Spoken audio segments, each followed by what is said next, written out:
আসসালামু আলাইকুম রহমতুল্লাহ। কেমন আছেন সবাই? ফেসবুকে একটা খুবই মর্মান্তিক বা খুবই খারাপ একটা খবর দেখলাম। সেটা হচ্ছে নর্থ সাউথ ইউনিভার্সিটির একজন স্টুডেন্ট, সে নাকি কোরআন অবমাননা করছে এবং কোরআন অবমাননা করার পরে তাকে নাকি মানুষজন ধরছে এবং পুলিশের কাছে সোপর্দ করছে। ব্যাপারে কিছু কথা বলবো। প্রথম কথা হচ্ছে, সে হিন্দু হোক, মুসলমান হোক, খ্রিস্টান হোক, বৌদ্ধ হোক, সে যেই হোক না কেন, ধর্মীয় অনুভূতিতে আঘাত হানে এমন কোনো কাজ করা উচিত নয়। হ্যাঁ, সেটা যদি এই কাজটা, সে কোন ধর্মের আমি জানি না, কিন্তু সে যেই কাজটা করছে সে হচ্ছে মুসলমানদের মনে প্রচণ্ড পরিমাণ আঘাত দিয়েছে এবং এটার জন্য একটা বড় ধরনের শাস্তি দেওয়া উচিত।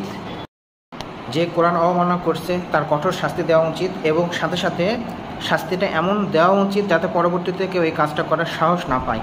একই সাথে এই ব্যাপারটাও এনশিওর করা উচিত যে ব্যাপারটা শুধু যেন কোরআন অবমাননা, হাদিস অবমাননা, ইসলাম অবমাননা বা নবী মুহাম্মদ রাসূলুল্লাহ সাল্লাল্লাহু আলাইহি সাল্লামকে নিয়ে কটূক্তি করা এইটুকুতেই যেন সীমাবদ্ধ না হয়।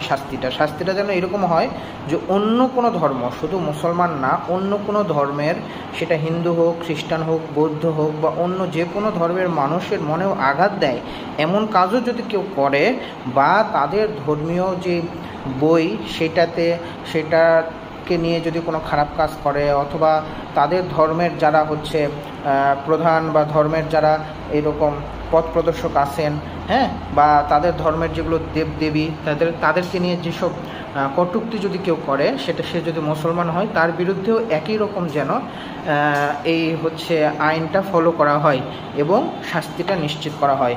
কারণ এই দেশে, আমি মনে করি এই দেশের সকল মানুষ সমান। হ্যাঁ, সকল মানুষের সমান অধিকার রয়েছে।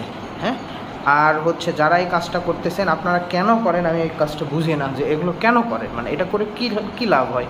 এই কাজটা এখন করলেন, আপনাকে এখন জেলে নিয়ে যাবে, আপনাকে শাস্তি দেওয়া হবে, মানুষ ধরে 10-20 জন মানুষ ধরে আপনাকে মারবে। এটা কি খুব ভালো দেখায়? এটা তো আসলে ভালো দেখায় না, কিন্তু তারপরও আপনারা এই কাজগুলো করেন।